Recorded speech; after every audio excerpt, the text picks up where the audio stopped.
네, 여러분 안녕하세요. 대한민국 최고의 방송 스픽스, 최고의 프로그램 역전의 용사들 힘차게 시작해 보겠습니다. 와. 근데 왜 이렇게 시작할 때 막 그냥 어색하지? 와. 참네요, 진짜 촌스럽게. 네, 우리 또 멋진 패널분들 소개하겠습니다. 김성환 평론가님 어서 오십시오. 네, 안녕하세요. 네, 그리고 신용환 대통령 직속 지방시대위원회 부위원장님 어서 오십시오. 네, 안녕하세요. 김용환입니다. 네, 검은 제대님이 특별하게 신용환 위원장님 언제 오셨어요? 이렇게 또 물어보십니다. 오랜만에 왔습니다. 네, 그리고 우리 또 멋진 안진걸 민주연구소장님 어서 오십시오. 예, 오늘 낮에 민주당 항명성 최고위원 심사단 모여서 18,000명이 심의 긴급 탄원을 냈어요. 추경호 전 원내대표에 대해서 대법원하고 그 영장재판부에 제발 구속장 내일이 내란 발발 내란 자행 1년인데 아직도 그날 윤석열 김건희 앞잡이 노릇을 한 사람들이 처벌 안 받고 있다는 건 치욕입니다.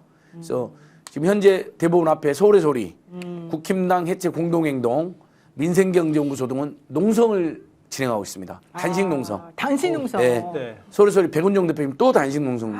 그 연세. 예. 진짜 서울의 소리 응원해야 됩니다, 우리가. 내란 청산과 극복을 위하여 곳곳에서 투쟁을 하고 연대를 하고 있는 것이죠. 스픽스 200만, 소리소리 200만, 그다음에 방금 저는 안진걸 TV라고 왔는데 안진걸 TV 50만 가자. 훌륭합니다. 우리 안진걸 소장은 예. 진짜 열심히 제가 하겠습니다. 안지가 좀 됐는데 정말 변함이 없고 처음부터 끝까지 초지일관 너무 훌륭하고 착하고 멋진 사람입니다. 아이고, 그런 감사합니다. 사람이 잘 돼야 되는데 잘 더 되겠죠? 노력하겠습니다. 네, 좋습니다. 자, 우리 동학농민님께서 조회수가 왜 이렇게 떨어지지 이렇게 말씀하셨는데 이제부터 들어오시면 되고요. 구덕유진님, 저 어색한 걸 왜 맨날 노영이는 맨날 하냐 참 대단하다 이러셨는데 저는 구덕유진님이 너무 좋은 게 이분은 맨날 들어와 우리 방송에 내가 외우잖아요, 그렇죠? 네, 많이 보셨죠? 아 정말 좋습니다. 그리고 또 우리 변상호 앵커님과 방송 지금 봤는데. 윤성수이랑 네, 이 코링님께서 이렇게 말씀하셨는데 제가 좀 전에 TBS 변상욱 앵커랑 1시간 뛰고 왔어요. 네, 거기는 진행을 하셨어요? 아니 거기 유튜브 지금 아마 하실 예, 건데 TBS가 정상화돼서 정상화 수순으로 봉지욱, 그러니까 그전에 최일구 기자님만 방송했는 외분들에서 네. 봉지욱 기자님, 변상욱 기자님, 대 기자님 방송이 신설이 됐어요. 라디오가. 그리고 유튜브랑 공동 송출하고 끝나면 유튜브 연장 방송하고. 근데 많이 보세요. 정상화된 건 아니고요. 그러니까 이제 정상 수순으로 제작진들도 무료 봉사하시는 거고 그러니까요. 그렇죠. 거기 나오시는 분들도 무료 봉사하시는 거고 다 오세훈 그렇습니다. 시장에 주리를 틀어버려. 나쁜 시장입니다. 예산 좀 달라고? 맞습니다. 어떻게 예산 아니, 풀랑 다 근데 깎아버리고. 오늘 안 좋은 소리를 듣고 왔어요. 그때 70몇 억, 76억인가 그때 긴급 편성해서 준다 그랬었잖아요. 근데 그게 삭감될 수도 있다는 거예요. 그래서 제가 진짜 어머 왜? 물어봤는데 아직 확정은 아니니까 아무 말도 하지 마세요. 딱 이러더라고요. 근데 만약에 그러면은 이 말도 안 되는 거 아니에요? 좀 어떻게 좀 해주세요. 지방시대위원회인데 아니, 서울도 지방이에요? 신용환 위원장님이 방송시대로 해야 부위원장님이 되나? 진짜 끝발이 좋다 이거. 내가 몰랐는데. TBS는 개념 자체가 지방방송이에요. 전국의 TVN 교통방송 경찰청이 주관하고 서울 그렇죠. 교통방송 TBS만 서울시청이 주관하는데 네. 처음 아예 경찰청이 주관했으면 이런 수모도 안 당했죠. 그렇죠. 근데 오세훈이가 지가 마음에 안 든다는 유만으로 100% 예산 없애버리고 근데 아직도 이 사는 지가 임명한 사람들이에요. 너무 나쁜 짓인 거죠. 맞아요. 이사라도 따로 다른 사람으로 교체를 해주든지. 이사는 월급 제대로 받아간대. 아니 그 급여는 다 없죠 어차피. 다행이다. 근데 이번에 이제 그 사장 직무 대행 지난번에 강땡땡 기자가 했었는데 그분이 이제 자리에 물러났고 이제 다른 분이 오셔가지고 지금 정상화기를 걷고는 있는데 그러려면 돈이 제일 중요하잖아요. 운영비가 하나도 없으니까 그거를 마련해 줘야 됩니다. 맞습니다. 오세훈 시장은 대기록을 세우는 거예요. 정말 나쁜 시장으로서. 방송을 말려 죽이는 전무후무한 정치인이 될 겁니다. 맞아요. 정말 시장님 쓸데없는 그 뭐 이렇게 받들어총이라고 물론 이제 끝났지만 그래. 하지 마시고 말도 쓸데없는 한강버스 한답시고 돈 막 꼬라박지 마시고 있는 방송 제대로 조금 해주십시오. 예. 한강버스 들어간 돈이면 뭐 그러니까. 유료보다 더 많은 돈을 1,200억, 썼다고 해요. 한강버스 1,500억. TBS 몇 년? 지금 1년 동안 직원들 몇백 명 급여도 못 받고 있어요. 3년 정도가 네. 지금 제대로 안 되고 맞아요, 그중에 맞아요. 1년 반 정도가 완전 진짜 무급이래요. 나쁜- 아니 제가 그 최근에 서울시 출입 기자를 만났어요. 아니 뭐 출퇴근용으로도 못 쓰는 걸 뭘 왜 버스라고 이름을 붙여놨냐 그러니까. 이렇게 했더니 이유가 있더만요. 아니 이게 유람선이랑 뭐가 다르냐고 지금처럼 하면. 그 사실 김포에 있는 시민들 출퇴근용으로 쓰겠다고 처음 시작을 한 거잖아요. 아니, 마라톤 하는 사람보다 더 늦게 도착했잖아요. 3분이나. 근데 버스란 말을 떼면 대중교통으로 분류가 안 돼서 서울시에서 예산 지원할 근거가 사라진다는 거야. 그렇지. 그래서 고집하면서 한강버스라고 바닥바닥 우겨대는 거예요. 저 예산 지원을 못 해주면 한강버스 멈춰야 되거든. 지금 거기에 뭐 사실상 서울시가 소유한 거나 다름이 없잖아요. 배 건조할 때도 돈 투자하고 네. 지금 800억 넘게 넣었다는 민자라고 거예요. 했는데 SH에서 800억 넘게 들어갔죠. 네, 그러니까. 사실 뭐 형식만 민자지. 담보도 안 잡고. 네. 아니 담보 안 잡고 돈 빌려주면요 은행은 바로 잘리고 바로 고발당해요 은행에서. 배임이에요, 배임. 네. 그렇게 투자해서 해도 적자가 난다는 거예요. 그 적자를 메워줄 근거가 있어야 하는데 그게 대중교통으로 분류가 돼야 넣어줄 수 있다는 거예요. 그러니까 버스란 자를 못 떼는 거야. 하여튼간 그럼 또 뭐 이 진짜. 뭐라 해야지 이렇게 해야 되지? 진짜 옛날 나쁜. 같았으면 야로 뭐 이렇게 했을 것 같은데 이거.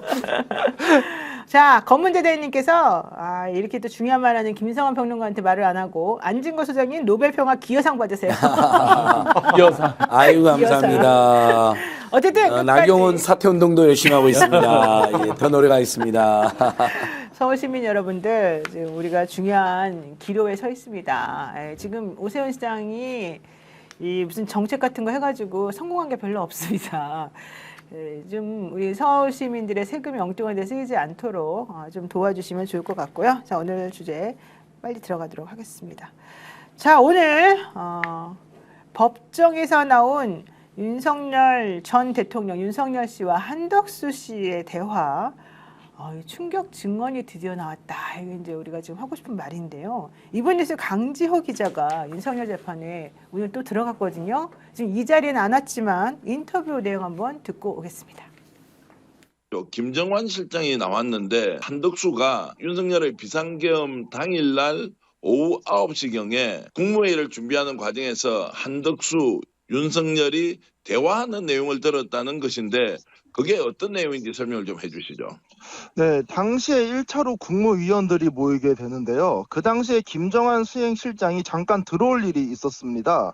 그 당시 한덕수가 윤석열에게 요건을 맞추셔야 됩니다 라고 이야기를 하게 됐고, 이제 나가는 도중에 종족수라는 표현을 들었다라고 이야기를 하게 됩니다. 자, 윤석열이 비상계엄을 하려고 하니까 요건을 갖춰야 합니다. 이 말은 적극적으로 반대를 했다는 것이요, 아니면 하려면 법적 요건을 제대로 맞춰야 한다라고 한 겁니까? 어떻게 들리던가요? 이 앞뒤 맥락을 고려해보면 한덕수가 이 계엄을 하기 위해서는 국무위원 11명이 필요하지 않습니까? 그 요건을 맞춰야 된다라고 이야기를 한 걸로 보여지고 있습니다. 그러니까 김정한 전 대통령실 수행실장이 오늘 재판에 증인으로 나왔다는 건데요.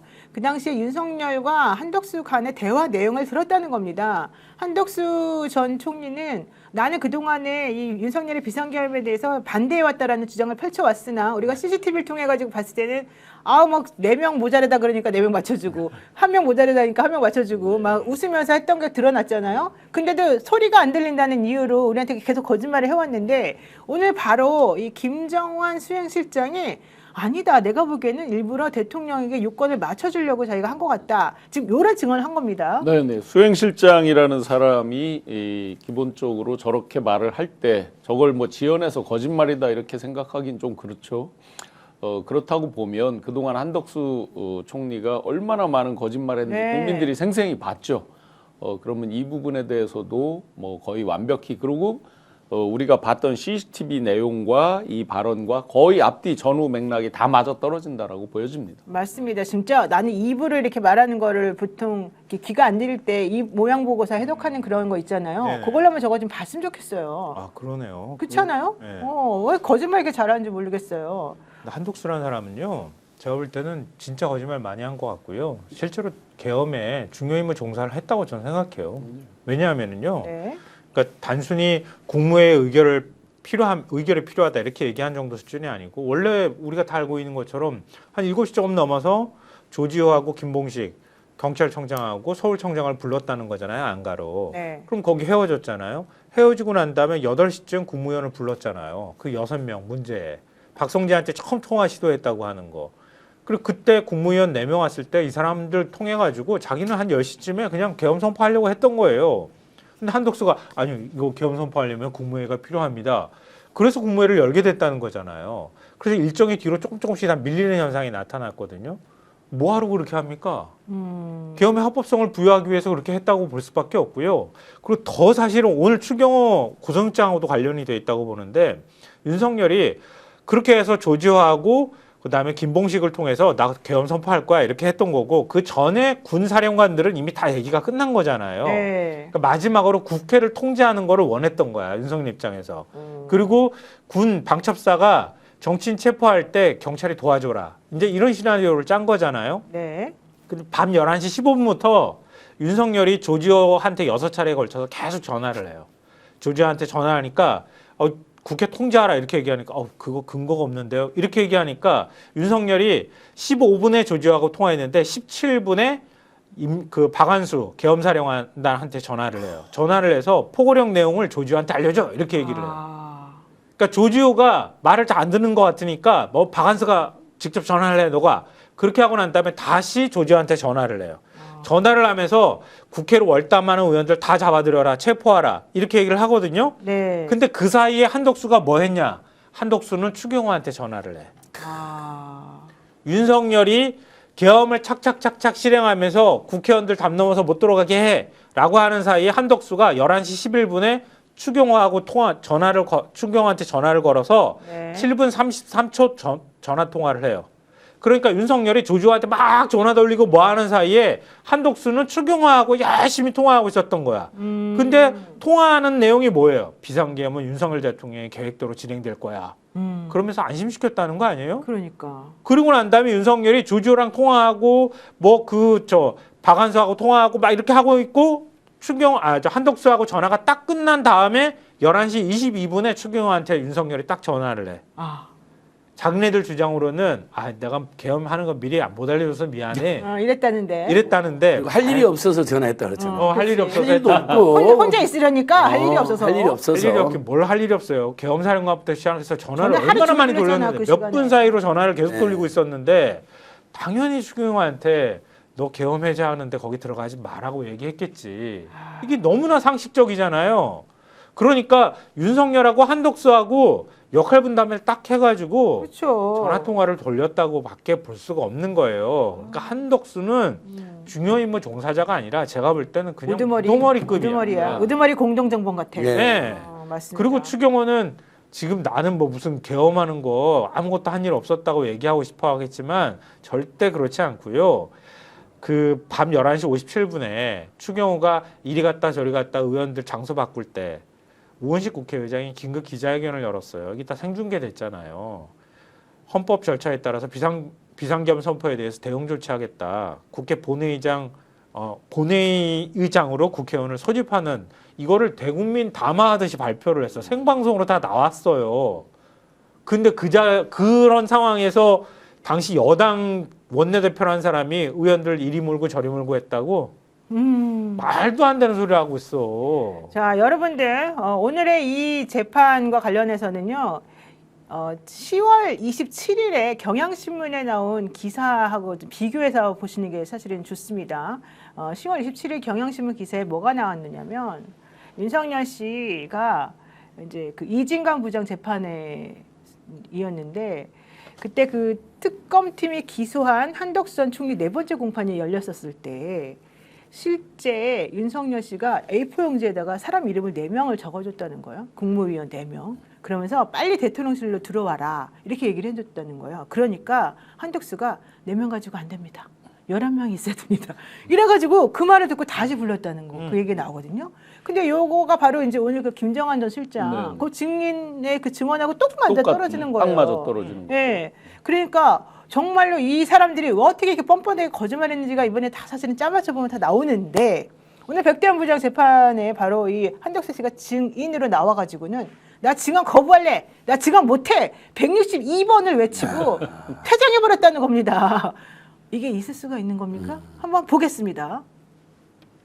존경하는 재판장님, 현재 관련 사건의 제1심 형사재판이 종결돼서 2026년 1월 21일에 선고가 예정되어 있습니다. 이 사건에서 증언을 하게 될 경우 제 형사재판에 영향을 줄 우려가 있습니다. 따라서 형사소송법 제148조에 따라 증언 거부권을 행사하겠습니다. 부디 양해를 간청드립니다. 이 재판이 이제 백대원 부장 재판부인데요. 윤석열 씨의 특수 공무집행 방해 혐의에 관련된 재판이 열린 겁니다. 이날 한덕수 씨가 증인으로 나왔고 윤석열도 당연히 이제 자기 재판이니까 이제 이번에 나왔습니다. 그러니까 한 전 총리가 증인 신문 안 하고는 재판장님께 제가 드릴 말씀이 있습니다. 저 증언 거부권 행사하겠습니다. 이러면서 자기 사건이 1월 21일에 선고니까 자기가 그냥 증언을 거부하겠다 이제 얘기한 거예요. 그러니까 재판부가 아니다. 당신의 이 그 범죄 혐의랑 관련 없는 질문이 나올 수도 있으니까 일률적으로 몽땅 다 거부하고 안 하지 말고 들어보고서 당신이 못할 것만 거부하고 그냥 해라 이렇게 얘기를 했다는 겁니다. 그랬더니 아닙니다. 저는요 못합니다. 이렇게 버티다가 질문을 이제 했어요. 그러니까 162번이나 증언하지 않겠습니다. 증언하지 않겠습니다. 이러고 그냥 나가버린 거예요. 그 정도의 평소 고집이 있으면 와. 내란을 할 때 그렇게 고집스럽게 좀 말리지. 그러니까. 일관되게.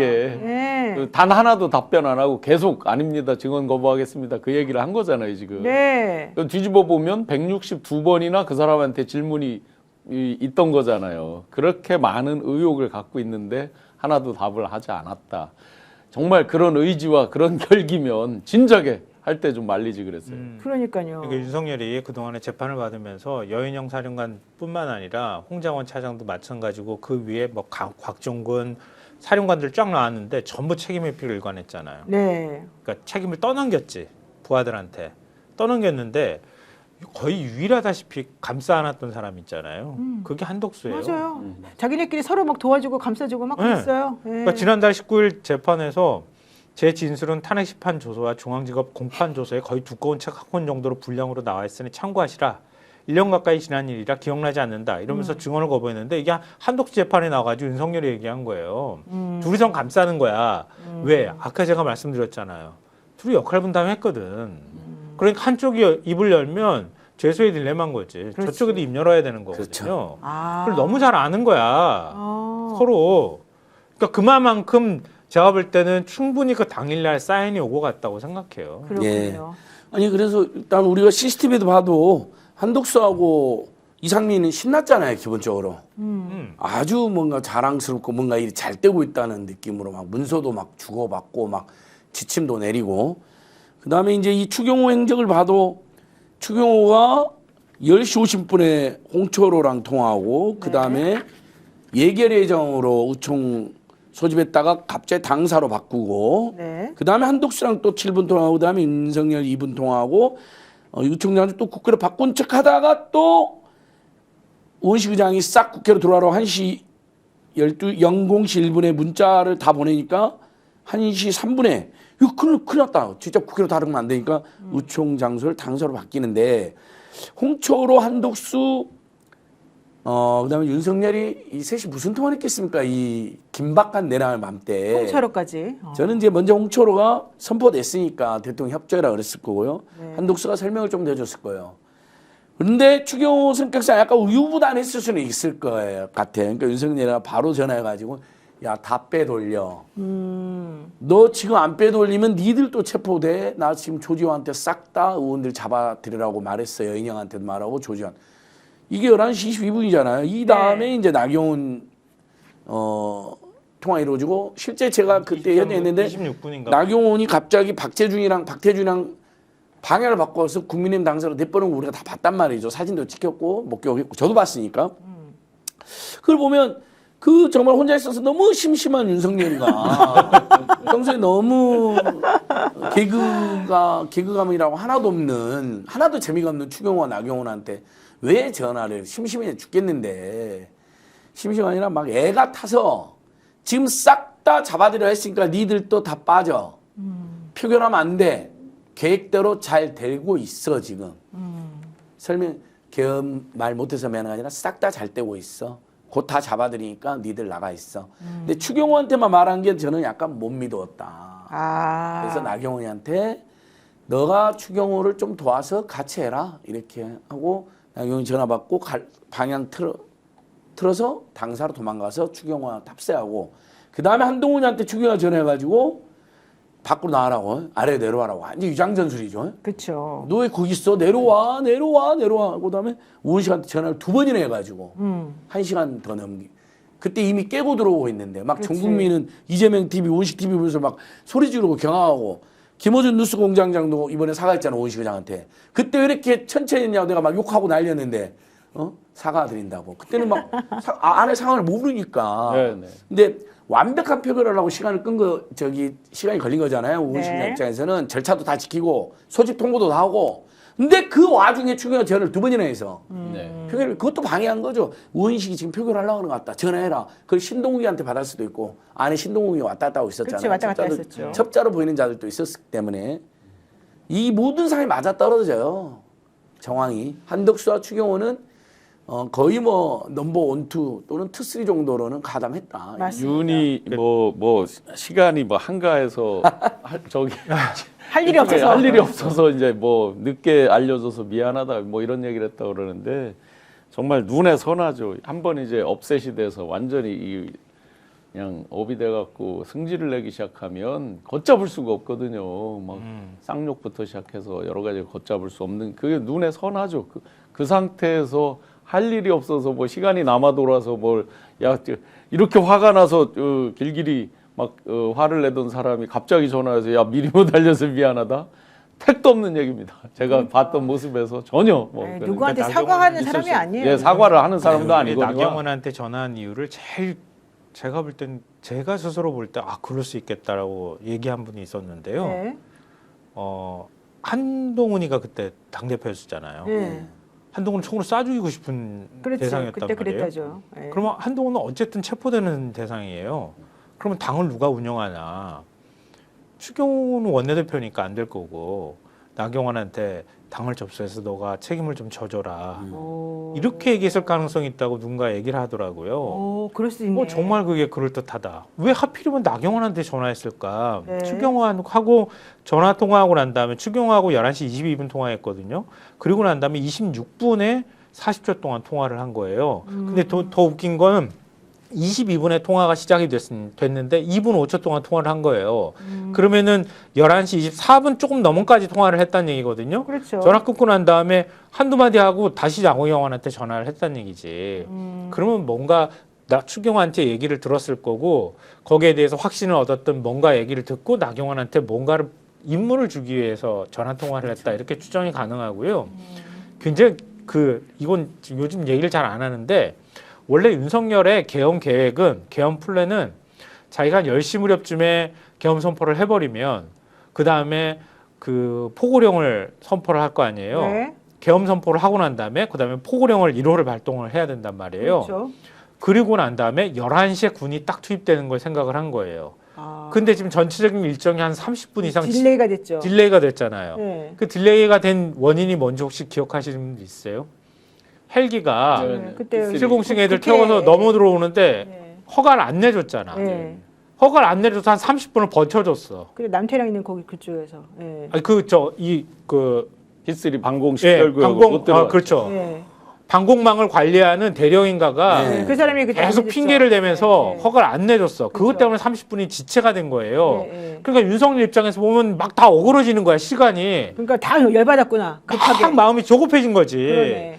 그 다음에 막 조지호한테 11시 좀 넘어서부터 막 조지호한테 전화를 하잖아요. 그리고 추경호한테 의원들이 모인다는 보고를 들었을 테니까 추경호, 나경원하고 통화하고 난 다음에 그 다음에 11시 17분경부터 시작해서 윤석열이 이게 이제 비아폰 통화 내역이 나왔잖아요. 이번에 시사인을 네, 통해서 네, 11시 17분에 윤석열이 박한수하고 통화하고 19분 9초에 여인영, 20분에 조지호, 21분에 김용현, 33분 33초에 이진우, 36분에 곽종근. 너무 바빴네. 그리고 난 다음에 자정 넘어 시간에도 계속 곽종근하고 이진우한테 계속 전화를 해. 네. 끌어내. 이미 거기에 들어가 버렸으니까 그 다음에는 못 들어가게 하라 그러는데 막으려고 했는데 못 막았어. 국회의원들이 막 속속 직결한다는 소리가 들려. 그러니까 들어간 놈들 다 끌어내. 문 부숴서라도 끌어내.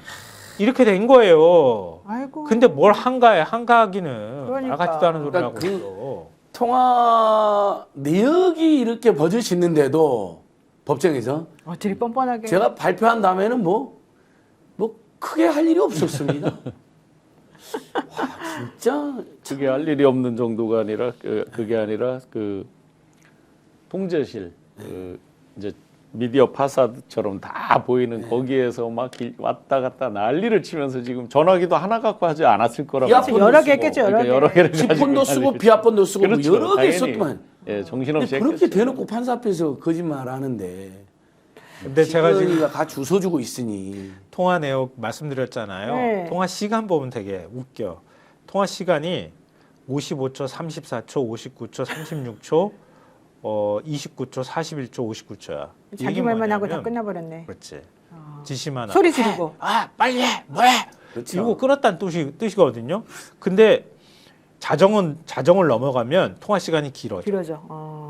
여인영한테 1분 8초, 0시 31분에 곽종근한테 40초, 그리고 그 다음에 이준호한테 막 할 때는 그때는 다급해졌어. 그때는 해지할 때였거든요. 다 그렇죠. 깨부셔, 뭐해. 이렇게 했을 때 다시 또 통화 시간이 짧아져. 29초, 22초, 43초 이렇게. 와 분석 좋다. 이거 시사에는 맞네 나온 맞아. 거야. 아니, 근데 그거를 시간이 비아폰 내역이죠 지금 이게 비아폰 비아폰 내역. 내역. 예. 아 분석 좋아요. 맞아요. 그러니까 할 말이 이 그거 해석이 맞는 거예요. 예. 네, 맞아요. 예. 대화가 되려면 상대방하고 말을 섞어야 되기 때문에 우리가 아무리 짧게 얘기한다 하더라도 필요한 말만 전달하면 짧아지는 거고 아니면 통화 시간이 길어지게 돼 있단 말이에요. 그렇죠. 그러니까 12시랑 1시 사이에는 왜 길어졌냐면 우리가 여인형이하고 그러니까 지금 체포가 되고 있는 거야? 안 되고 있다. 왜 안 되고 있는 거야? 뭐 못 들어가고 있다. 왜 누가 안 들어? 소리 지르고 난리 났을 당연히 거야. 소리 지르면서도 길어지는 거야. 그냥 그렇지. 체포해 하고 그럴 수가 없는 거냐? 안 된다고 하니까 채권이잖아요. 고등학교 후배고 술도 맨날 같이 먹고. 야 이놈의 섹시야 이랬을 거야. 뭐 욕은 엄청 했어. 어. 그걸 하는 체포는 아니 형님 지금 애들이 안 들어가요. 대령급들이 안 들어가고 있어요. 그다음에 시민들이 앞에서 막고 있어요. 못 들어. 막 이제 요런 대화 때문에 길어진 거예요. 그렇지, 딱 봐도. 그렇지. 그다음에 이제 이준호냐 다그말 뭐냐면 상황 다 알고도 그냥 치고 들어가 깨고 들어가 그렇지. 문 깨고 들어가. 이제 박종훈랑 이준호한테는 그렇지. 저쪽 반대편에서 거기서는 지금 이런 상황에서 안 됩니다. 이런 얘기 길게 섞으면 할 이유가 길어지는 없지. 거기서 야 인마 그냥 들어가 잡아와.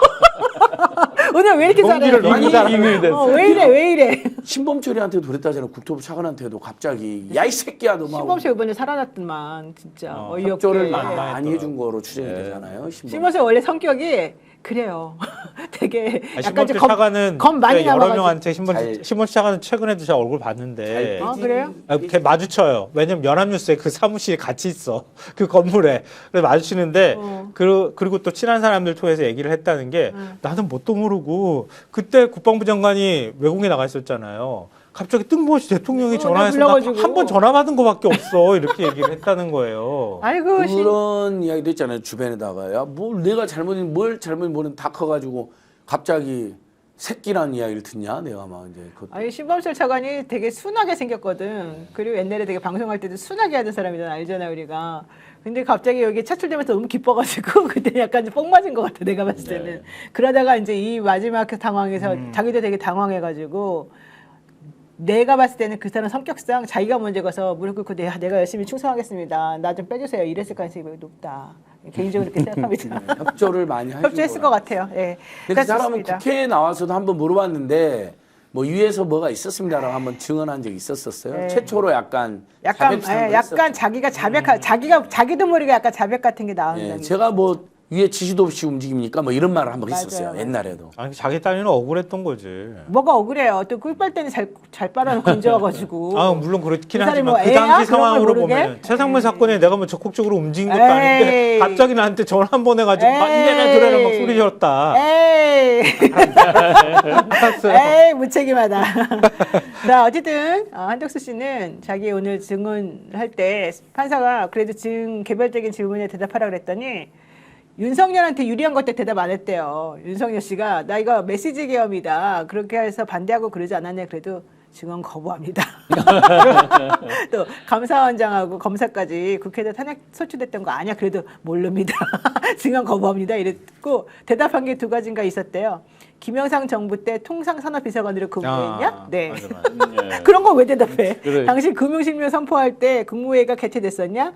네. 뭐 이런 것만 대답하고 나머지는 윤석열한테 유리한 것들 다 모르세요 이랬다는 거예요. 계속 머릿속에 그게 멘붕이었대요. 있겠죠. 머릿속에 이제 지금 나이와 15년을 이제 뭐 15년이 될지 더 늘어날지 뭐 줄을지 알 수는 없으나 그렇죠. 감옥에서 생을 계속 지금 그게 머릿속을 짓누르고 있겠죠. 맞습니다. 맞아요. 이진관 부장판사 이제까지 중요한 얘기를 많이 했잖아요. 그렇게 보면 최하 15년이 될 것 같은데 그게 머리를 짓누르다 보니 다른 게 안 들어와 이 사람이 지금. 아니 안 그래도 오늘 그 강지호 기자가 들어갔는데 얼굴 색깔이 완전히 흑빛이 돼가지고 약간 멘붕 상태에 있는 사람처럼 그렇게 보였다고 하더라고요. 또 하나하나 자기가 행동했던 게 뭐가 어떻게 행동했는지가 드러나고 있는 상황이니까 자기가 거의 50년 반세기만큼 공무원 생활한 거 아니에요. 뭐 속칭 꿀 빨았다고 이렇게 표현하지만 근데 막판에 판단 잘못하는 바람에 그냥 감옥에서 자칫하면은 여생을 끝내버릴 가능성도 있는 상황이 되니 얼마나 사실은 아니 그러겠어요. 그 50몇 년 동안 그렇게 해놓고도 사실은 이게 어떤 상황인지 판단을 못해가지고 자기가 그렇게 엉터리같이 행동하고 판단한 거죠. 그리고 마지막에 거예요? 적극적으로 자기가 대통령의 그 후보의 지위까지 찬탈하려고 했던 거 맞아요, 아니에요. 맞아요. 그렇죠, 다 그렇죠. 판단했던 거죠. 판단했어요. 맞아요. 네. 야, 모르겠어. 처음에는 소극적이도 모르겠는데, 같이 가자. 국민 요건을 갖추고 하시죠. 그래야 이거 모양새가 합법입니다. 어쩌면 그 말 할 그렇죠. 때도 자기가 이 윤석열 이렇게 되면 분명히 비상계엄 이렇게 해가지고 나중에 문제 생겼으면 내가 대통령 돼야지 그런 생각 했을 했었을까요? 수도 있고, 이제 윤석열이 이제 비상대권을 행사하면 이제 자기가 자기가? 이제 진짜 인자로 실질적인 윤석열은 신이 되고 질 이제 대통령이 되는 이런 꿈을 꿀 수도 있겠죠. 매주 그러니까 얼굴이 막 웃고 있잖아요. 문건도 너무 열심히 좋아했- 보고 너무 좋아했었어, 나눠주고. 그때. 맞아요. 근데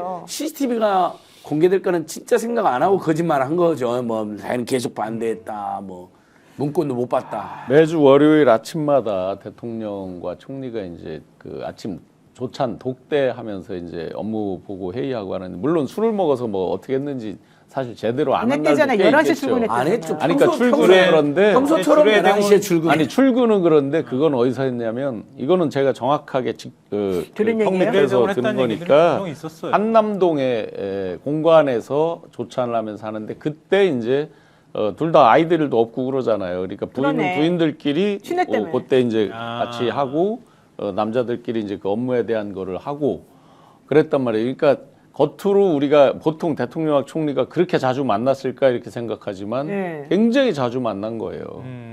그리고 안가가 바로 총리 공간 뒤에 있잖아요. 보면. 아, 그러네. 그럼 거기로 불러서 봤을 수도 있죠. 그건 우리가 알 수가 없죠. 등등등 해보면 사전에 미리 많은 상의를 했을지도 모르죠. 그거는. 저 알 수는 없는데 진짜? 근데 저는 그러니까 추경을 한 사람을 보면 자꾸 한독수가 보여요. 예. 둘이 걸어온 길이 비슷해. 네. 그러네. 기재부 공무원 기재부. 출신이고, 예, 그렇게 해가지고 한 사람은 총리까지 가고 한 사람은 뭐 부총리까지 갔던 건데 이랬던 공무원들의 습성, 이런 부패한 일종의 카르텔 같은데 익숙해져 있는 일종의 특권화되어 있는 공무원이든 이런 사람들의 네트워크를 우리가 이번에 아주 적나라하게 보고 있는 거 아닌가 싶어요. 거기에도 네. 판사와 검사들도 연결돼 있는 것 같고 이 내란 청산이라는 게 그 신진욱 중앙대 교수가 칼럼에서도 그렇게 썼던데요. 내란 종식의 본질은 부패한 엘리트 카르텔 혁파와 이를 통한 민주주의의 진정한 공고하다. 그 말이 딱 맞는 것 같아요. 그래서 사법개혁이나 검찰개혁을 물론 얼마나 유능하게 하는가. 저는 그 유능하게 하는 것도 매우 중요하다고 생각하는 사람이지만 결국 궁극적 지점은 거기까지 가야 된다. 네, 그렇게 생각해요. 저는. 맞습니다. 자, 여러분들 어쨌든 윤석열 씨가 그때 얼마나 긴박했는지 그냥 국무회의 소집을 2번이나 국무위원들에 대해서 2번이나 소집을 했다는 바로 이제 김정은 실장의 증언도 있었었고요. 또 윤석열 씨가 의원들 잡아들여라. 월담한 의원들 다 잡아들여라. 뭐 이런 얘기 했다는 얘기도 있었는데 한번 연결해서 들어보겠습니다. 대통령실에 도착한 뒤에 피고인으로부터 법무부 장관 빨리 오라고 연락을 하라. 보안 손님 오늘 모셔라. 라는 지시를 받았나요? 예. 당시에 피고인이 법무부 장관을 그 오후 9시까지 오라고 했는데 빨리 들어오시라고 하라. 뭐 이렇게 말씀하신 게 맞습니까? 일단 연락은 되신 것 같았고요. 예, 뭐 그런 취지로 저는 빨리 들어오라고 전화를 드렸던 것 같습니다. 첫 번째 전화가 아마도 국회 그 관계자들은 자 출입을 시키고 있을 내용으로 아마 대통령께서 아시는 것 같은데, 그래서 처음에는 국회를 통제를 해라 하길래 제가 법률적인 근거가 없어서 안 됩니다라고 얘기했던 것 같고, 그리고 나중에는 국회로 이제 월담하는 내용 의원들이 많다는 걸 아셨는지 월담하고 이런 사람 의원들을 다 잡아라, 체포해라 하는 그런 내용이었습니다. 일단 박성재 장관은 왜 저렇게 빨리 들어오라고 했을까요? 그러니까 박 장관은 지금 뒤에 사후적으로 밝혀지는 거 봐도 이제 뭐 안방마님하고 뭐 머슴인지 돌쇠인지 마당쇠인지 모르지만 네. 돌쇠 돌쇠인지 거의 돌쇠 스타일 없지만 시킨 대로 다 하는. 그러면 사전에 모의를 했을 가능성이 상당히 높은 사람 중에 하나겠죠. 그렇죠. 지금까지 정황으로 보면. 그럼 이제 지금 법률적인 거 뭐 이런 게 계속 부대끼잖아요. 자기가 아무리 이제 검찰총장 출신이지만 뭐 이 내란 계엄에 대한 법률을 뭐 자세히 안 보고 했을 가능성도 있어요. 대충이 워낙 이제 일상화돼 있던 사람이니까. 그러면 그거에 대한 이제 여러 가지 처리 문제 등등에 있어서 바로바로 증문즉답하려고 가장 먼저 찾지 않았습니까? 법률적으로 그랬을 가능성이 매우 높네요. 모든 것은 아마 김용은, 여인영 이런 이제 돌격대장들, 그 다음에 뭐 용팔이들하고 했는데, 근데 내 제일 부하이면서도 법률적으로 해박한 애는 김용현은 아니잖아요. 그렇죠. 박성재죠. 그렇지. 한덕수도 아니고. 그렇죠. 한덕수하고는 이제 좀 더 국무에 잘 해놔 정도 해놓고 박성재가 급했던 거죠. 막상 하려고 보니까. 그래서 빨리 들어와라 그런 것 같아요, 박성재. 그러니까 박성재는 실제 지금 밝혀진 것도 보면 아까 신용환 교수님도 너무 잘 말씀하셨는데, 그다음에 지금 뭐 검찰이나 국민에 대한 태도도 보면 거의 가장 강경하게 지금도 그 자신의 역할을 부인하고 거짓말하고, 또 윤석열 계엄이나 내란에 대해서도 가장 강경하게 약간 비호하는 듯한 입장이 아직도요. 거의 한 몸이지 않았나 싶어요. 네, 한직에 있던 자기를 이제 검찰 그만두고 변호사하고 있는데, 모든 검사하고 싶어하는 검찰총장은 못했지만 법무장관이 시켜준 거 아닙니까? 아, 그럼요. 그러면서부터 윤석열, 김건희나 깊은 충성심을 가지게 된 것 같아요. 태도가 그래요, 박성재는. 그러니까 이게 박성재 장관을 한 7시 46분 정도에 보안 손님으로 불러라라고 이제 부르고, 그리고 난 다음에 이제 한덕수 만났는데 한덕수가 대통령한테 요건을 갖춰야 되니 기다려달라 이런 말을 먼저 했다는 거예요. 그리고 난 다음에 실제 그 요건을 어떻게 갖춰야 되냐, 국무위원을 몇 명 불러야 되냐, 이걸 아마 서로 이제 논의를 하면서 11명 이제 그게 이제 맞춰졌던 것 같아요. 이제 그러고서 자기네는 이제 자기 딴에는 다 이렇게 계산해가지고 다 해가지고 했는데, 이 사람들이 국회의원들을 못 맡고 있네. 그러니까 완전 열받은 거 아니에요? 그러니까 야, 누가 안에 이렇게 30분 정도 문 열어줬다는데 30분 정도 누가 문 열어주라 그랬어? 그러면서 이제 화가 많이 났겠죠? 그러면서 빨리 월담하는 사람들 빨리 끌어내고 어쩌고저쩌고 해라, 이게 화를 많이 냈었던 것으로 지금 추정이 됩니다. 아유, 진짜 대단한데요. 어쨌든 조지호 경찰청장은 6개 중대를 배치를 하고 이렇게 또 시키는 대로 열심히 잘 했다는 거거든요. 아마 저게 이제 거기서 하나 퀘스천이 있는 거죠. 네. 그 정상적으로 세게 동원했으려면 6개 중대보다 훨씬 더 동원할 수 있었거든요. 더 많이 해야 서울시내에 돼요? 있는 저 기동대만 하더라도. 그런데 6개밖에 안 됐다? 아마 그날의 지휘 통제 이런 것들이 원활하지 않았을 수도 있다라는 퀘스천입니다. 경찰 다행인 거죠. 결과적으로 그렇죠, 국민들 다행인 입장에선 다행. 그 군인들 내에서 저항하거나 소극적으로 하는 사람들 해야 되는데, 경찰 내에도 그렇죠. 그 예를 들면 국회 경비대 이놈들이 가담했잖아요. 네. 국회를 봉쇄했잖아요. 네. 근데 국회 경비대 산에 의장 경호대, 이름이 다 헷갈리는데 의장 경호대도 경비대 산하거든요. 산하는. 그건 따로 근데 운동했지. 우은식 의장님은 목숨 걸고 지키고 올담한 거 다 찍고, 이 사람이 오히려 지금 이제 시민 영웅이 되었는데, 네. 그 경찰 내에도 소극적이나 반대가 꽤 있었던. 당시 조지호가 저 명령 내리니까 경찰청 경비과장인가가 아니 이거 근거가 없는데요, 못합니다라고 저항한 사람도 있어요. 맞아요. 그다음에 대전 당시 전북경찰청 바로 글을 올렸고요. 야 이건 이원 불법 쿠데타다. 아. 경찰은 절대 지시 따르지 마라. 그런 분이 많아요 경찰에. 아마 조지호가 원래 경찰은 검찰에 비해서 장악이 안 된 조직이잖아 특정하게. 워낙 라인이 많고 예. 입직 경로 다양하고 또 민주적인 의식이 있는 사람도 많아요. 경찰은 뭐 무궁화 클럽, 전현직 클럽도 있고 직장 예배도 있고 검사들은 많이 다르거든요. 그러면서 조지호 말이 안 먹혔을 거고 조지호도 자신 없었겠죠. 사실 조지호는 따르는 사람이 그렇게 많지 않았다는데 그래도 하나 좋은 소식은 이런 게 좀 약간 우픈 소식인데요. 계엄에 동원된 과오를 되풀이하지 않겠다라고 하면서 13만 경찰 전원이 헌법 교육을 받는답니다. 네. 매우 중요한. 매우 중요한. 매우 중요한. 내가 너무 우프다고 생각이 들어요. 계엄에 동원한 걸 부끄러워하면서 헌법 교육을 받겠다. 그러니까 그 아까 제가 신동욱 의원 신진욱 중앙대 교수 말씀드렸지만 네. 이런 일이 또 발생할 가능성이 언제든지 있다는 거예요. 그러니까 이번에는 수평적인 게 아니라 수직적으로 뭔가 지시가 오고 간 거예요. 네. 그러니까 수평적인 게 더해져 버리면은 그냥 계엄 성공해 버리는 거거든요. 그러니까 이걸 윤석열이나 김용현의 머릿속에서는 그걸 몰랐던 거지. 옛날에 우리 이제 군사정권 시절에 그렇게 얘기했었잖아요. 네. 김재규가 박정희를 총으로 쏘고 난 다음에 그 다음에 만약에 내란의 의도가 있었다고 한다면 제일 먼저 언론사부터 장악했을 거야. 우리 그런 얘기들 많이 했잖아요. 네. 대학생 때. 그렇죠. 그리고 이번에도 육군본부로 갔느냐 중정으로 갔느냐가 그렇죠. 어마어마한 갈림길 다 영화에도 보면 나오잖아요. 그러니까요. 이순희 동상 그때 이순 동상이 없었을 텐데 네. 거기서 딱 멈춰 있잖아요. 그러니까 어디로 갈까요?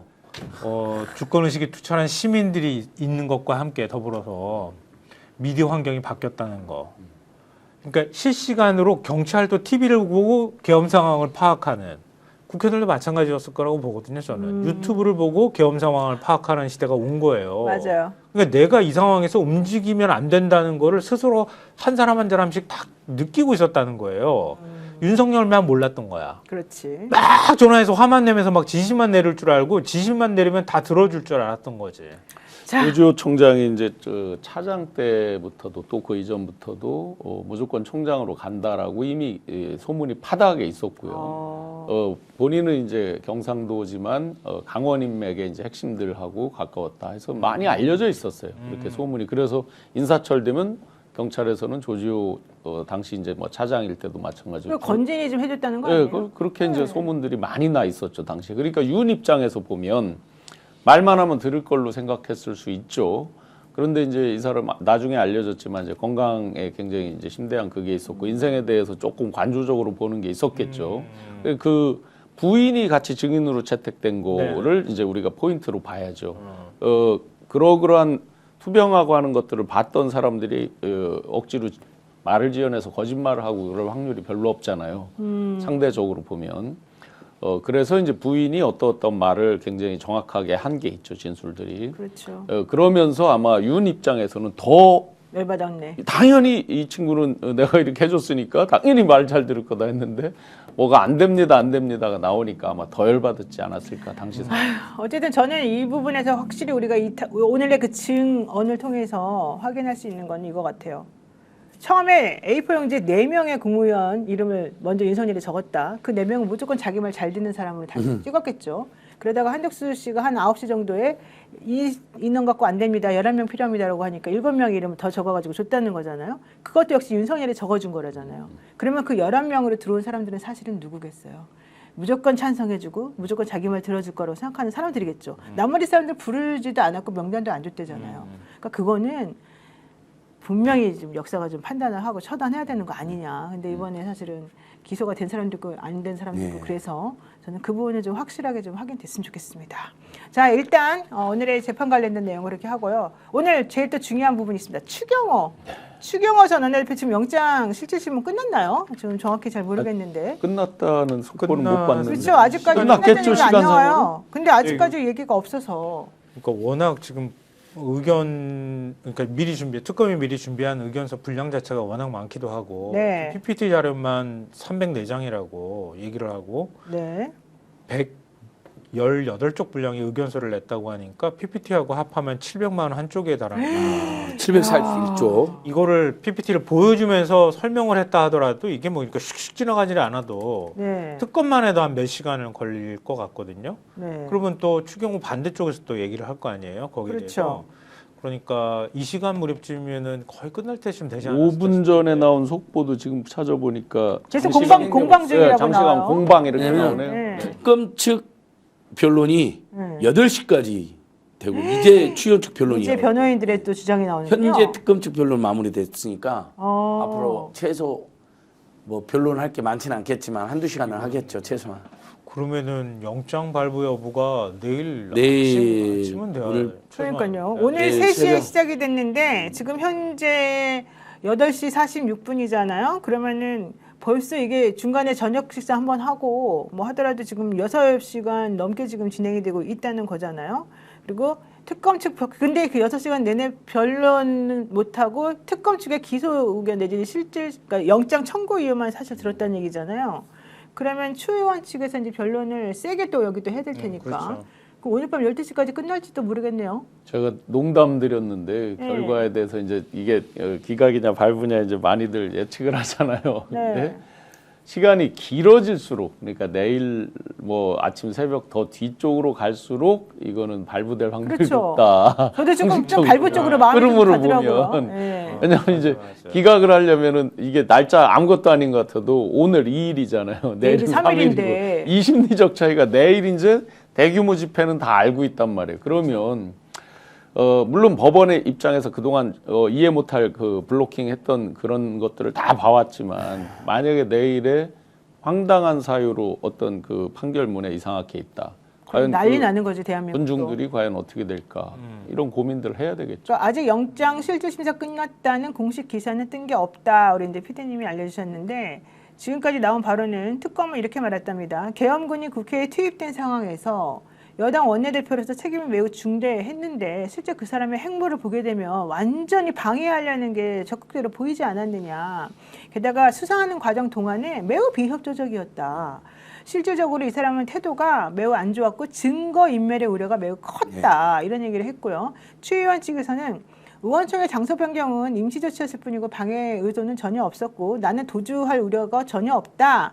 이런 얘기했고 우리 국민의힘 의원들 107명이 탄원서 낸 거 봐라. 그들 중에 누구도 나 때문에 방해됐다는 말을 하지 않지 않았느냐. 이제 이런 얘기를 지금 아주 열심히 하고 있다라고 얘기를 하고 있습니다. 그리고 실제 추경호 전 원내대표가 영장 실질심사 받으러 갈 때 60명의 국민의힘 의원들이 이제 같이 나와줬다고 이제 그런 거를 또 본인들의 무기 삼는 건데 좀 전에 신용환 교수님 말씀하신 것처럼 내일로 가면 갈수록 내일 우리가 오후에부터인지 지금 이 행사가 엄청나게 많이 좀 준비돼 있어요. 저도 내일 국회에서 사실은 그 사회를 보는 게 있거든요. 6시부터 7시까지. 예, 그 내란 예, 그 1년 김병주 의원하고 네. 추미애 의원실하고 박선원 의원실하고 이렇게 합동으로 내일 행사를 해요. 6시부터 7시 10분까지. 그거를 제가 해요. 사회를 봐요. 그거 플러스 또 7시부터는 또 행진도 하고 대통령도 지금 또 내일 할 게 있잖아요. 대통령님 내일 대통령- 어떻게 참여한다는 것이 초미의 관심사잖아요. 맞습니다. 예. 아마 이거 일정 집회 현장 참여는 역대 대통령에서 처음일걸요. 그러니까. 5.18 뭐 기념식 이런 국가 기념일이 아니잖아요. 지금 물론 나중에 우리가 전태일 열사 산화한 날이랑 빛의 혁명의 날 12월 3일은 국가 기념일로 만들어야 된다고 저도 생각을 하지만 국가 기념이라는 집회는 처음 나오시는 거예요. 진짜. 맞아요. 그래서 국무총리가 이태원 참사 추모식에 나왔는데 그건 네. 총리고 그러니까 내일 어떻게 참여하는지 사람들이 궁금해해요. 맨 앞자리 잠깐 앉았다 가시는 건지 그건 아닐 것 그거 같아. 지금 공개하면 안 되지. 지금 신변하고 관계가 있어서 지금 못하고 있는데. 이재명 대통령 성정상 가가지고 시민들 다 만나고 맨 앞에 그래도 니문의 행정을 하다 부르고 가고 싶어 하실 텐데 나는 계속 자리 많이 지키실 것 같아 오랫동안. 그러니까요. 이분이 막 잠깐 참석하고 아니면 가진 무대에 않을 것 같아. 올라가시는지 아니신지 이것도 지금 무대까지 올라가는 한동훈 것도 소장이 이재명 부담이고. 대통령 앞쪽에서 왔다 갔다 해요. 내가 뭐라고 위해가 할 수 있으니까. 아 그럼 여기 총알바지하라는 거야? 이동하실 때는 이미 이제 그런 시민 경호원들이 엄청 이제 같이 다니셔. 열린 공간이니까 경호를 좋습니다. 네, 프라우드 0101님께서 기각이면요, 아이 전쟁입니다 이런 얘기 하셨는데 오늘 장동혁 대표가 전쟁 날 결심을 하신 건가요? 추경호 영장 기각이다 이런 얘기를 하고 있습니다. 한번 들어보겠습니다. 기각될 것이 두려워서 민주당의 졸개들이 지금 어떻게 저열하고 치졸하게 지저대는지를 그대로 들려드리기 위해서 잠시 조용히 있겠습니다.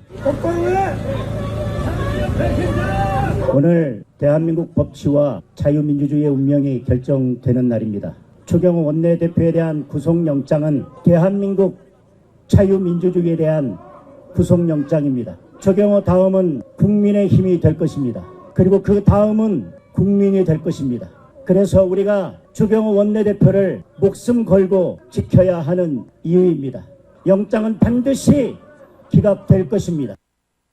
저런 말을 들었는데 기각하면 진짜 짜증나겠네. 야, 저 집도 6채로 전국에서 몸을 분실해서 살더니 다 실거주, 사람도 저자는 보니까 인격체가 여러 개네. 내가 정광훈이다, 내가 안교안이다, 내가 추경호다. 진짜 그러네. 그러다 이제 그런 거잖아요. 엊그제 내가 허경영 윤석열이다. 사람도 뭐 하고 코스프레 그랬죠. 등한 사람. 네. 그러다 갑자기 나 5.18 갈래 이러고. 자유민주주의 법치를 과연 논할 자격이 그러게요. 있는 집단인지 모르겠습니다. 우선 추경호 같은 경우에 이제 기존에 그 박성재를 계속 기각한 명분이 그거잖아요. 위법성에 대한 인식. 그 앞에서의 이제 전제 사실에 있어서 통상의 업무다라는 걸 계속 강조를 했잖아요. 법무장관으로서 뭐를 챙기고 뭐를 챙기는 게 그게 통상의 업무다. 요걸 강조한 거잖아요. 그러면 원내대표, 특히나 이제 그때 비대위원장 겸 원내대표였죠. 원내대표의 통상의 업무는 뭐예요? 비상계엄이 나면 가서 표결로 막든지 뭐 통과를 시키든지는 그건 알 수 없지만 가서 표결하고 하는 것들이 그들의 통상 업무잖아요. 그러네. 그럼 본회의장에 가는 게 통상 업무잖아요. 그렇죠.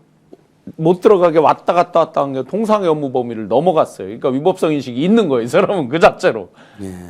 거기에다가 12월 2일 날 이제 명태균 남상권 변호사가 뭘 준다, 누가 민주당에 준다 막 할 때 그때 이제 20억 추경호도 20개 받는데 뭐 우리라고 못 받을 거 있냐 뭐 녹취록 이런 게 김태현 씨가 직접 얘기한 대화가 떴잖아요. 그렇죠. 그게 12월 2일인가 그럴 네, 거예요. 네. 그러면 추 입장에서 보면 야 이거 이렇게 돼서 내 목이 쫄릴 텐데 차라리 그러면 선택에 딱 양쪽에 양당 간의 선택일 때는 과연 뭘 선택했을까?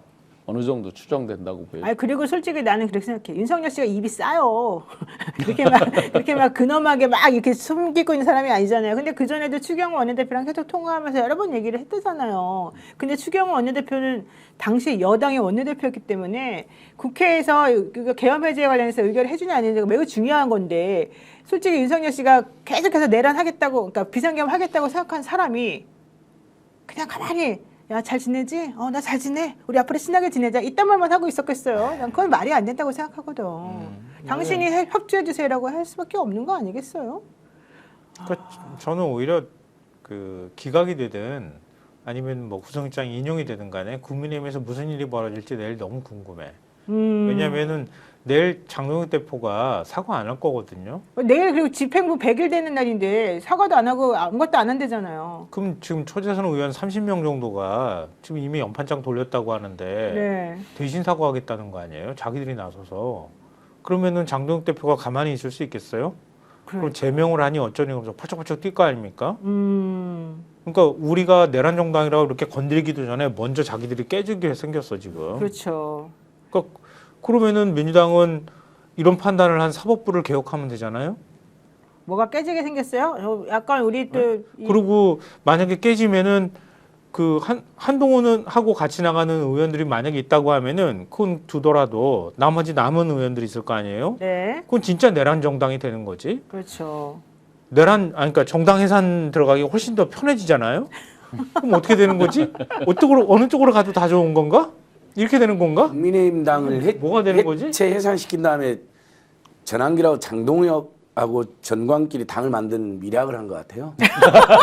지가 깨면 안 되니까 무정당을 해갖고 그냥 게임을 당하게 난 다음에 떠나간 중도는 다 보낸 다음에 보수도 보낸 다음에 국끼리 딱 당 하나 만들려고 하는 거 아닌가 이런 상상해보는데 근데 어떻게 그래도 제1야당 대표라는 자가 거기서 어쨌든 생각이 다른 분들이다 하더라도 그 유튜브나 시민들이 뭐 국민한테 항의하러 온 것 같은데 그걸 민주당의 졸개들이 어떻게 지저대는 아니 저 같은 사람이 길거리에서 그렇게 했다면 사람들이 아유 안진걸 소장 길거리 적폐 세력 그래 저 사람 뭐 수십 년간 길거리에서 입이 거칠어졌구만 그랬을 거인데 얼마 전까지 판사하던 자입니다.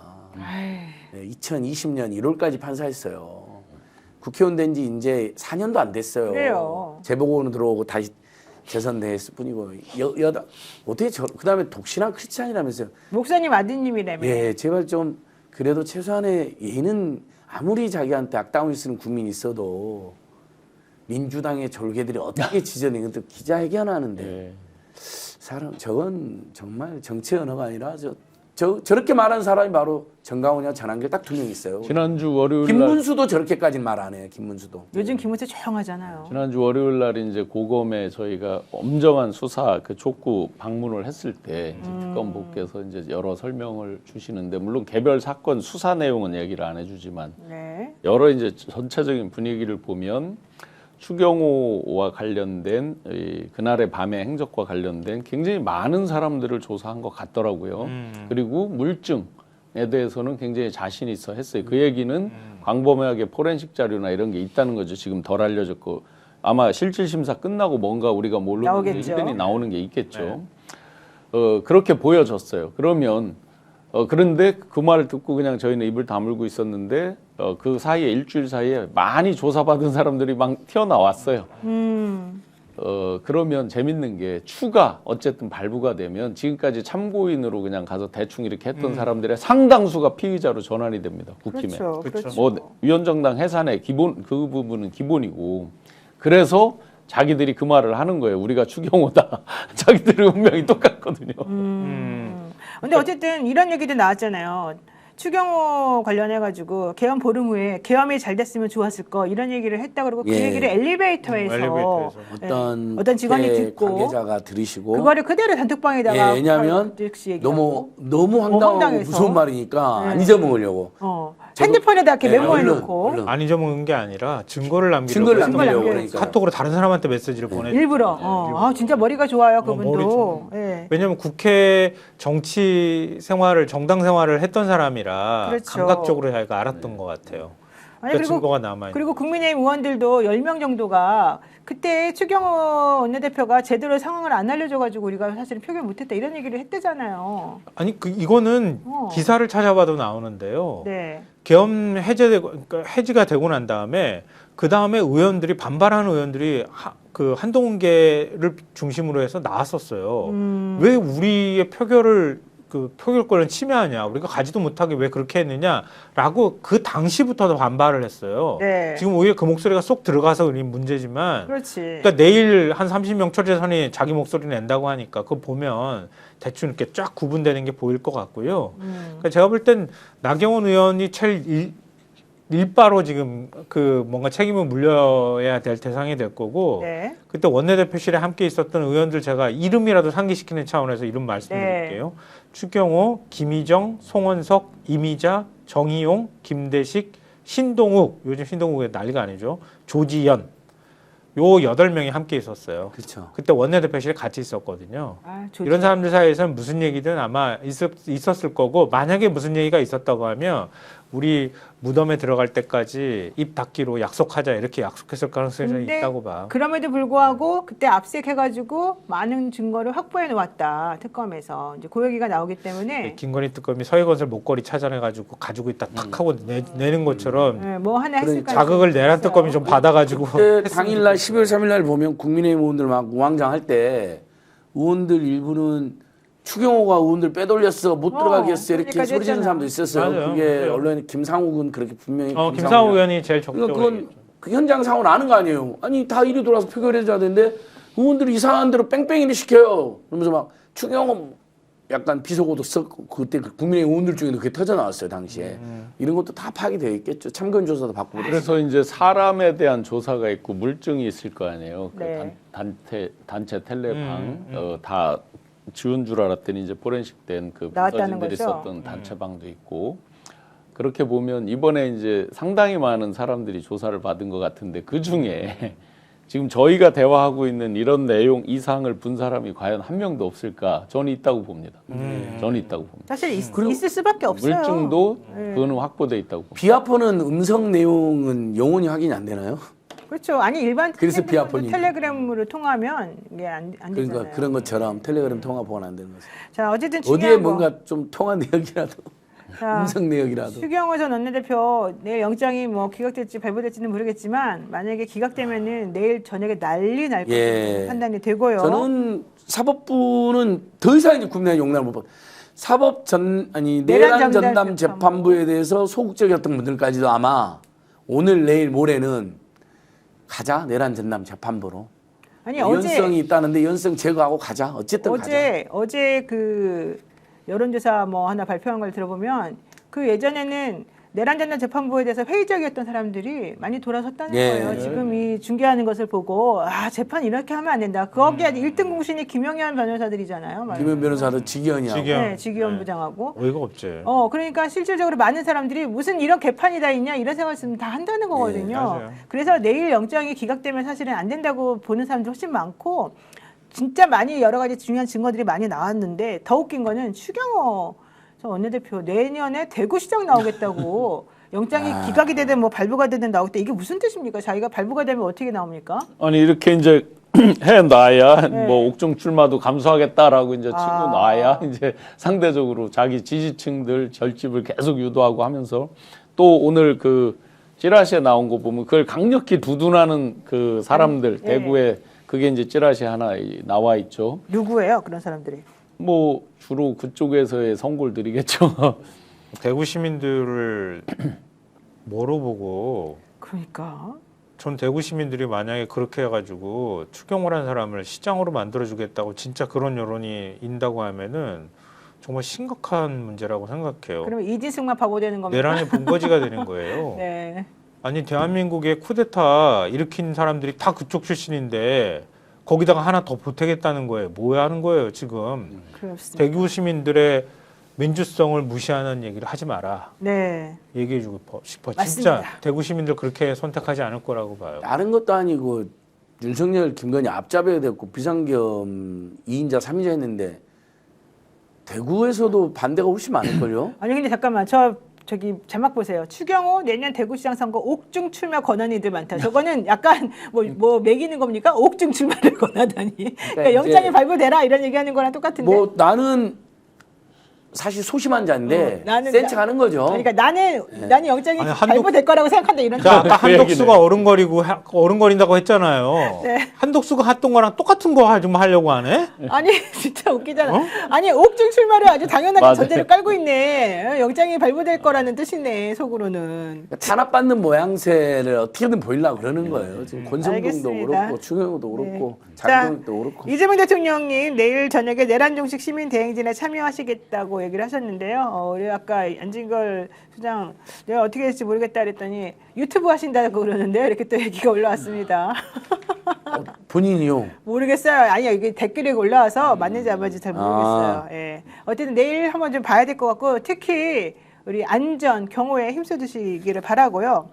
요 얘기도 한번 해보겠습니다. 저는 사실 나랑 생각하신 게 너무 똑같다 이 생각했는데요. 이재명 대통령이 정치 개입하는 종교재단은 해산을 검토해라. 이거 너무 잘한 말 아닙니까? 사실. 예. 네, 아마 세계일보 이런데 내일 일면에 어떻게 나올지 모르겠는데 엄청 센 거죠. 일본에서 이미 이제 통일교에 대해서 이제 해산 명령 그 얘기도 하고 언급하셨대요. 유사 종교 법인을 만드는 것도 이제 다 해산 명령이 되고 그러면 이게 통일교 측으로 돌아가 보면 이게 이제 위헌성 그 부분도 중요하지만 돈 문제가 이제 걸리는 거잖아요. 그렇죠. 해산이 된다면 국고로 기속인데 그럼 그 사이에 뭔가를 뭐 속된 표현으로 빼돌리는 이제 뭐 뭔가가 또 시간상으로 이제 막 그런 작업들이 필요할 텐데 아마 내부에서는 지금 난리가 났을 거예요. 자기들 파벌도 있는 데다가 아마 굉장한 혼란기를 겪고 있을 것 같습니다. 한 가지 더 이제 신천지 막 이렇게 우리 코로나 때 이재명 당시 이제 경기지사 하실 때 직접 가서 하는 걸 봤잖아요. 말로만 하는 게 아니라 그냥 단순한 어떤 레토릭 수사가 아니라 몸으로 실행하는 걸 봤잖아요. 그러니까 이 부분에 대해서 상당히 지금 내부적으로 난리가 났을 것 같습니다. 그러네. 그래서 일본은 이제 종교 법인화 되어 가지고 법인 해산 명령한다는데 우리는 이제 비법인 사단으로 있거나 아니면 종교 본부가 있고 일부 산하의 사단 법인으로 있고 막 그렇거든요. 그래서 강제사는 아마 안 될 수도 있어요, 상황이. 근데 그래도 이제 어쨌든 헌법상 국가 수반이 저런 선언을 해줘야 됩니다. 강제선 안 된다 하더라도 제발 정치와 종교를 옛날에 우리가 그 종교 분리가 원칙이잖아요. 박정희 전두환 노태우 때 얼마나 그 정경유착. 그렇죠. 그때는 뭐 한때는 권력이 삥을 뜯어갔지만 언젠가부터는 자본이 권력한테 알아서 줄을 내서 돈을 갖다 받죠. 그때 얼마나 나라가 시끄럽고 불공정한 일이 잦았습니다. 근데 요즘은 정경유착이 아니라 정경협력의 시대라고 그런 것처럼 이제는 그 정경유착의 그 빈자리를 정치검찰이 그동안 장난질을 해먹었고 이제는 종교 이 사이비 종교 권력 세력들이 사이비 권력 세력들이 장난을 치는 거잖아요. 한 번은 누군가는 선언하고 한학자 구속을 계기로 다시 이제 모든 종교 지지자들이 자신의 포지션 좀 다르다 하더라도 정치랑 종교는 따로 가는 것으로 서로 룰을 지켜가면서 시민의 한 사람은 응원하되 종교 세력이 개입하는 본인들 개개인의 어떤 목회자나 시민으로서야 정치적 성향을 우리가 가지지 말할 수는 없죠. 하지만 교회 자체가 그다음에 종교 집단 전체가 그건 해서는 안 돼요. 그건 다 이미 지금도 실정법 위반이에요. 선거법에 다 금되어 있어요. 네, 맞습니다. 이 특검이 한학자 총재 첫 재판에서 그런 얘기 했다 그러잖아요. 마음이 아팠던 건 신도들이 아들의 전세 보조금을 빼서 통일교회 헌금하거나 어려운 형편에도 대출받아서 그 대출금을 온전히 통일교회 헌금한 사실이 확인된 것이다. 아, 그러니까 왜 그런 그 돈을 보석대금이나 유착, 불법 자금에 사용한 사실이 확인됐는데 이걸 고려할 때 재질이 매우 불량하다 이렇게 얘기를 했다고 하는데 한학자 총재는 별로 뭐 그런 거에 대한 심각성을 못 깨닫는 것 같고요. 라스베가스에서 뭐 600억 원대 도박했다고 하는 거 그 수사 무마했던 거 문제가 됐잖아요.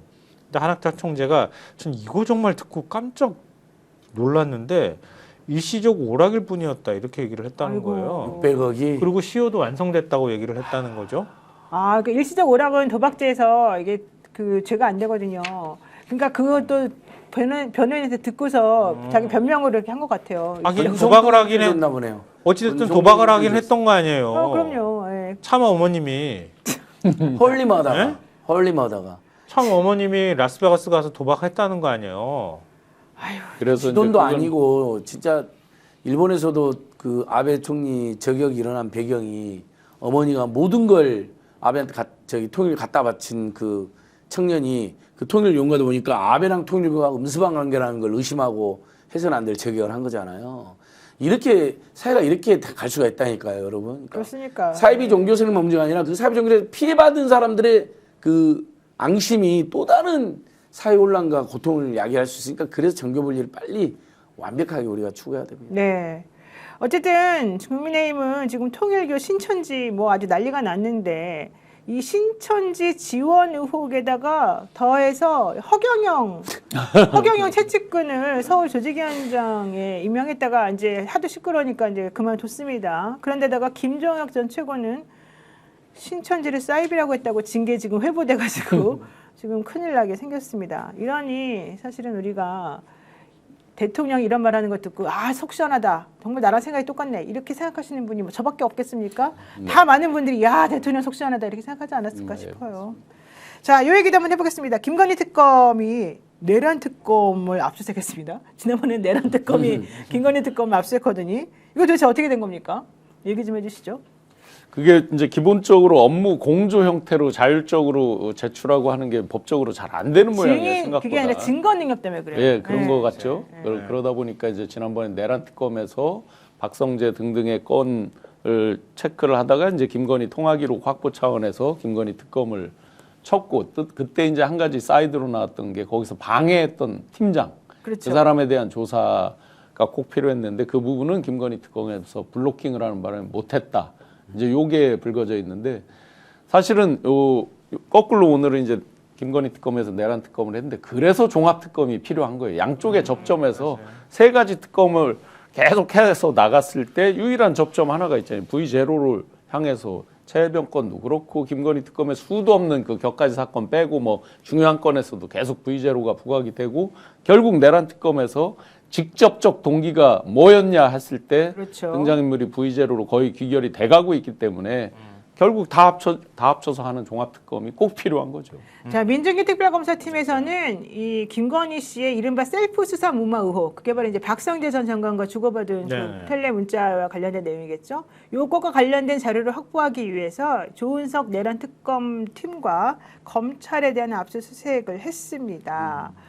실질적으로 이런 압수수색 영장을 제시하고 그쪽에서는 임의 제출하는 방식으로 그래서 어쨌든 증거 능력을 확보해서 저들이 재판에서 딴소리 못하도록 이제 이걸 지금 노리고 있는 것 같은데요. 이 영장에는 김건희 그리고 윤석열, 박성재 이 세 명의 피의자로 적시되어 있었다라고 얘기를 지금 하고 있습니다. 뭐 그것만큼 수사무마했다고 하는 증거가 되는 게 어디 있어요? 그렇죠. 대통령 영부인이라는 자가 법무부 장관한테 막 안방마님하고 서로 법무부 장관이 안방마님이라고 그러고 검찰에 막 인사가 나고 이렇게 하는데 어떻게 개입을 안 했다고 할 수 있겠어요.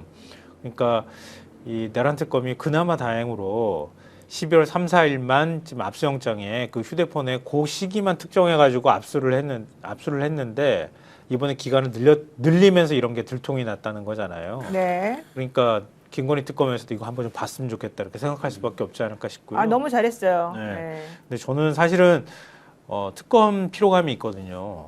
사실 그 국민들 사실 있어요. 아니, 필요하죠, 사실은. 힘들죠, 우리가. 그리고 문재인 때 사실 좀 그 악몽도 있어요. 왜냐하면은 수사 기간이 길어지면 그 되치기 당하는 경우가 생겨요.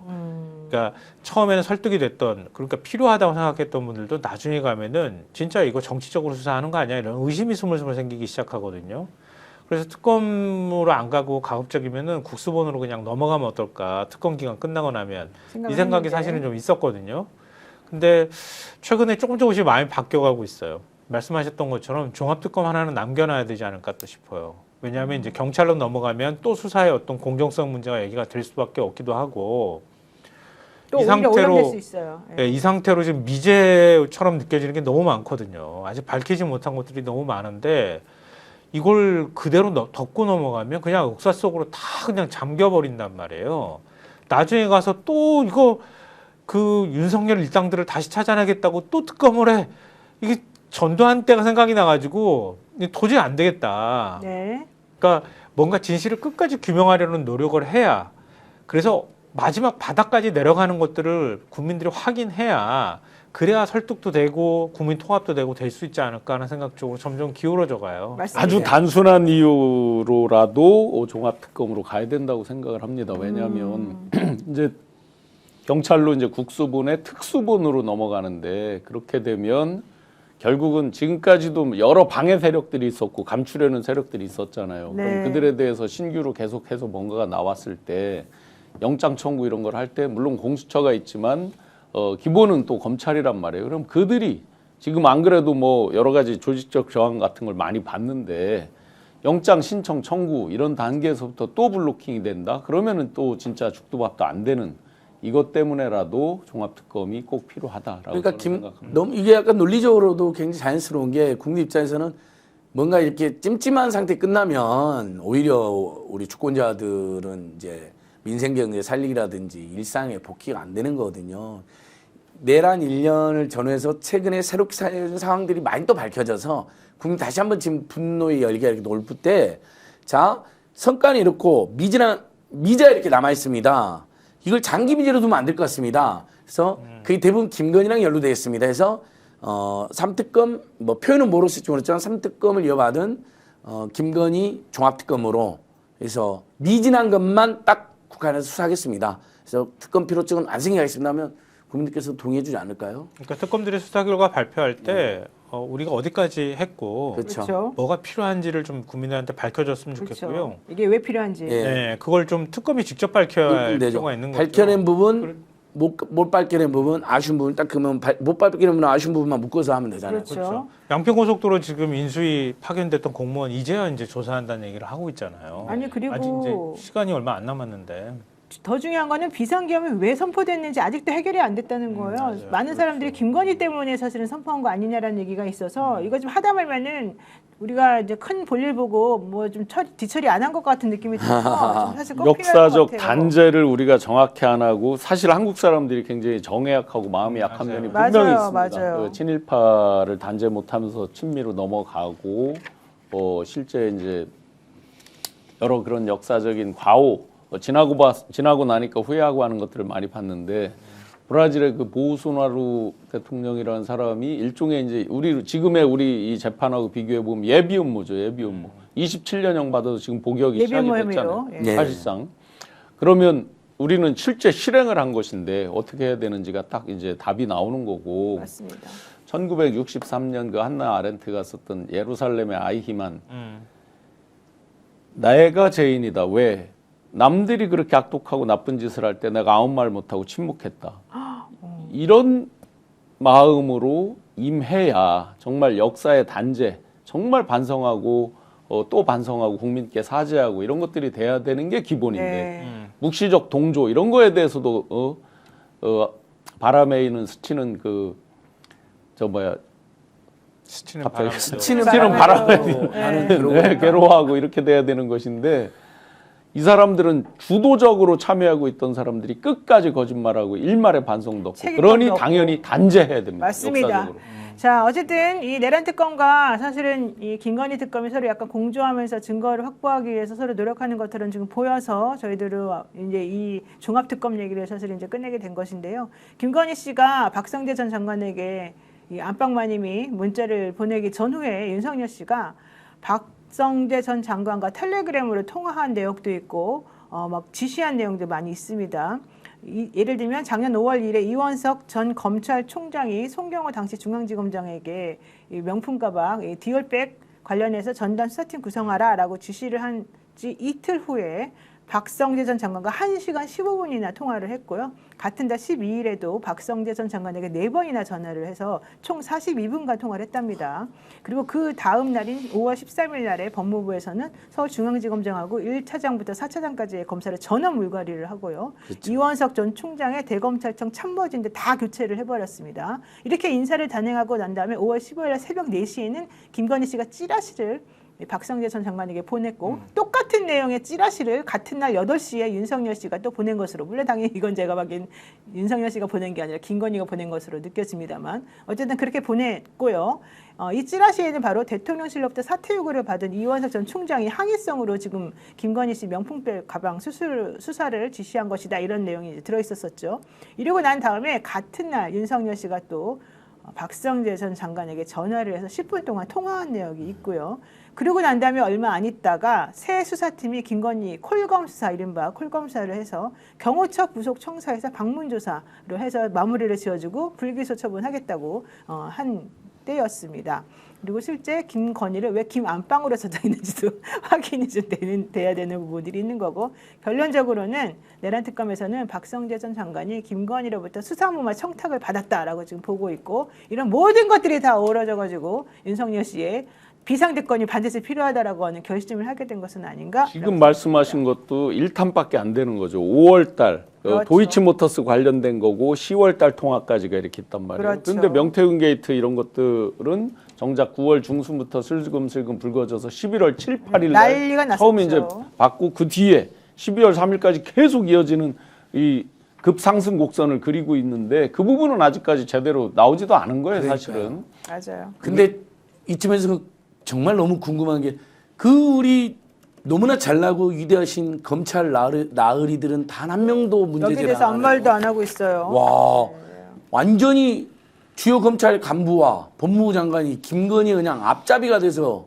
충성을 다하고 인사에도 개입하고 사건에도 개입하고 수사에도 개입했는데 검사 전원이 이쯤 되면 성명서 내고 사표 쓰고 항의해야 되는 거 아닌가? 윤석열, 맞습니다. 김건희 교도 쫓아가서 내 이놈들 하면서 네. 박성재는 입을 열어라 그러고 그 박성재 씨의 그동안에 글 하나 안 올라온 것 같던데요? 모르죠? 자기네끼리 얘기하고 있어요. 아니 근데 이제 이프로스에는 안 올라. 이프로스에 저 기자들이 다 보고 있죠. 보고 다 쓰잖아요. 그러니까 그때 이원석 그렇게 하고 난 다음에 사실상 불명예 퇴진한 거나 마찬가지인데 그땐 조용해놓고 이번에 항소 포기했다고 난리를 치고. 에휴. 집단 성명 내고 막 그래가지고 결국 검찰총장 대행하고 서울중앙지검장 스스로 물러나게 만들었잖아요. 이거 도대체 이건 어디서 나온 거야? 그리고 나경원 항소 포기에 대해서도 한 놈도 글을 안 올리네요. 아니에요. 정인미 검사장이라고 그때 창원에 있는 윤석열 라인 인사 앞잡이. 친윤인 그 사람이 또 왜 이번에 항소 포기했냐고 또 한마디 했더라고요. 그래서 더 웃겼어. 이제 신분 세탁하려고. 솔직히 말하면 그게 더 웃겼어. 신분 세탁하려는 거 아니면 나경원은 검찰 내에서도 싫어요. 아 그래요? 예. 예, 그게 그 개인적 감정이 발랄. 알겠습니다. 네, 여러분들 오늘 또 많이 시청해주셔서 감사드리고요. 이것도 한번 보겠습니다. 자동차 보험, 운전자 보험 최저가, 최적의 상품으로 안내해드리는 스펙스가 추천하는 자동차 운전자 보험입니다. 자동차 보험도 비교가 필요한 거 알고 계시죠? 지금 가입한 회사가 제일 저렴한지 최적인지 여러분들께서 꼭 반드시 비교 분석해 주십시오. 요즘 자동차 보험이랑 운전자 보험 같이 많이들 가입하고 계시는데요. 나는 운전자 보험 가입했으니까 괜찮다고 생각하시면 안 됩니다. 왜냐하면 제도와 법이 매번 바뀌고 강화되기 때문이죠. 여러분의 운전자 보험 제대로 준비되어 있는지 꼭 확인해 주시기 바라고요. 이미 가입하셨던 분들이라도 확인 전화 꼭 해주시면 좋겠습니다. 31개 손해보험사의 자동차 보험과 운전자 보험을 비교 분석해서 안내해 드리겠습니다. 더 착한 자동차 비교 견적 스펙스 운전자 플랜 자신 있게 준비했습니다. 1644-1226 지금 바로 연락 주십시오. 그리고요, 찬바람이 살살 불어오기 시작하는 계절부터 지방을 축적하기 시작하는 방어, 지금이 아주 고소한 그 기름 맛을 딱 보기에 좋은 제철입니다.